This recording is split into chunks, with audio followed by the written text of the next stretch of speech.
They thought it was just another routine advance. It's just another convoy rolling through a quiet stretch of road. But in reality, every single one of those vehicles was already marked for death. What happened next wasn't a battle, it was an execution. In 3 minutes, Ukraine unleashed a hidden artillery trap so precise, so devastating, and so brutally coordinated that the entire Russian convoy never even had a chance to understand what hit them. This wasn't luck. This wasn't chaos. This was a silent, invisible, mathematically engineered kill zone. A trap designed to erase an entire formation before the soldiers inside could even radio for help. Tonight, we're taking you inside those 3 minutes that changed the course of the battlefield, and expose one of the most lethal ambush tactics of the modern war. Briefly explain the goal of the video, why this specific attack became a turning point, what evidence and breakdowns the viewer will see. Stay with us until the end as we break down drone footage, battlefield intelligence, and the exact strategy that turned 3 minutes into a massacre. The cold morning air hung over the quiet stretch of roadway like a heavy, unmoving curtain. The ground was still damp from the night's frost. Visibility remained crystal-sharp, perfect conditions for a Russian advance, and ironically perfect conditions for a Ukrainian ambush that had been weeks in the making. The Russian convoy that entered this region wasn't just another column of military trucks. It was a carefully structured logistics backbone: fuel carriers, troop transports, command vehicles, armored personnel carriers, and mobile radar systems. This convoy represented mobility, momentum, and the assurance of pushing the front line several kilometers deeper. Commanders believed the area ahead was safe. They believed the road was clear. They believed their intelligence was reliable. They were wrong, fatally wrong. The column moved with a steady rhythm,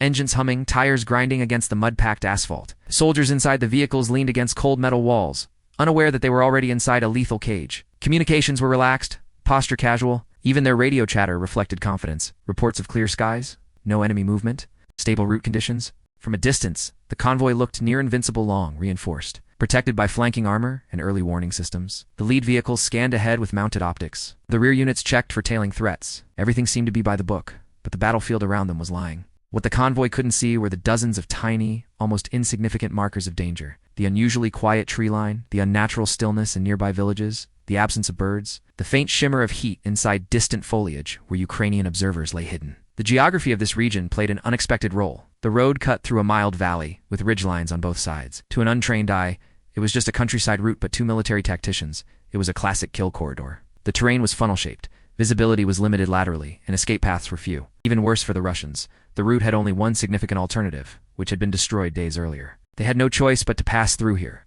Ukraine knew it. Ukrainian commanders had been anticipating such a move. Intelligence from drone scouts intercepted communications, and civilian spotters painted a near-perfect timeline of Russian advances. Every kilometer the Russians traveled brought them unknowingly closer to a trap engineered with precision. The stage was set not over hours, but over days. Ukrainian artillery units repositioned silently under the cover of night. Camouflage nets blended cannons into forests. Long-range precision guns were moved on dirt paths, leaving minimal trace. Forward observers dug into high ground, their positions invisible even to thermal imaging. The battlefield was being sculpted. While Russia pushed forward with confidence, Ukraine orchestrated the conditions of their destruction. This wasn't improvisation. This was choreography. Every meter of the kill zone had been calculated, where the first strike should land, where the convoy would bottleneck, where panic would spread, where communication lines would break, and where the final blow would collapse the formation entirely. By sunrise, the fate of the Russian convoy was already sealed. The men inside didn't know that the silence around them was unnatural.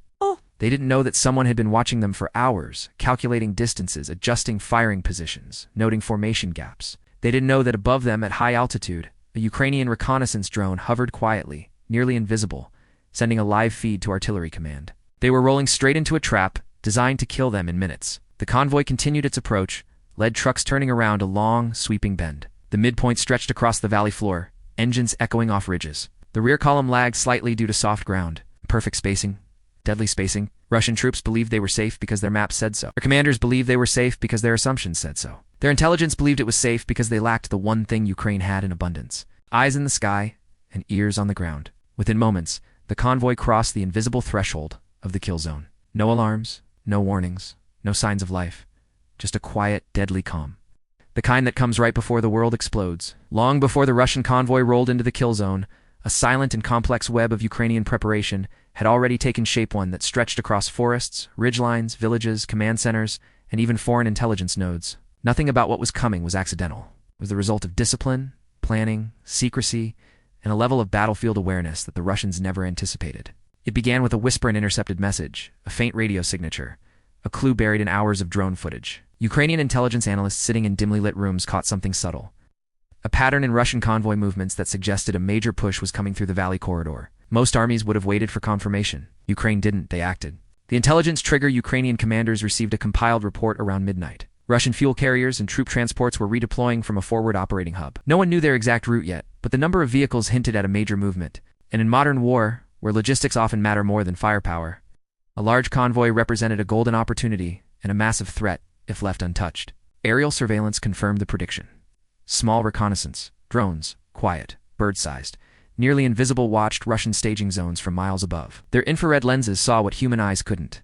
The heat signatures of engines warming, soldiers loading supplies, and drivers positioning vehicles in convoy order. By sunrise, Ukrainian intelligence didn't just suspect the convoy's route, they knew it. And that meant one thing: they could prepare the perfect trap, the unseen observers. While the Russians relied on outdated scouting methods and predictable movement patterns, Ukraine had learned to adapt. They deployed some of their most valuable assets. Forward observers, small teams of 2 to 4 specialists, capable of calling in artillery with surgical precision. These teams didn't move in armored vehicles. They didn't wear heavy gear. They crawled through forests, slept in trenches, and lived like shadows. One team positioned itself on a rocky ridge overlooking the valley. Their camouflage was so precise that even a passing drone wouldn't notice them. From their vantage point, they had a perfect view of the choke point where the Russians were most vulnerable. Another team hid inside the remains of a bombed-out barn. Its roof collapsed, its walls broken, but its foundation giving the observers a slit-like firing window that doubled as a perfect surveillance line. They kept their thermal signatures low, barely moving, barely breathing,